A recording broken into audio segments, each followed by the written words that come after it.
So there's a website called Gamepad Tester to test your controller if it's broken or not. So as you can see here, it's just really sensitive. I thought it was drift, but you see it's moving.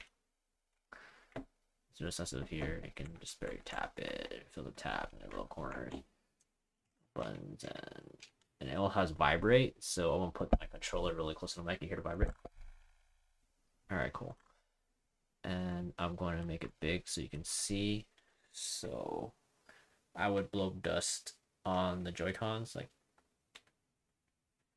this one, blow one, and the bottom one right here.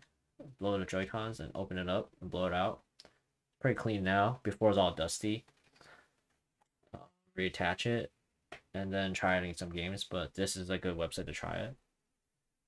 And we can do circular test. So yeah, I gotta stop moving it. Not that one, this one. Make my face smaller. So it tests for errors. Apparently this one has less errors, this one has more because I probably didn't reattach it well. Whatever. As long as it works, I don't really care.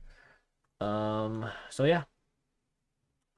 Xbox controllers are probably the best for the PC to play games on. I recommend them.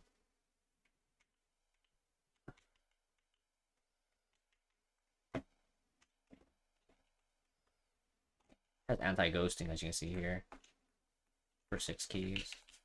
All keys, actually, that's pretty crazy. Look at the anti-ghosting. That's pretty amazing.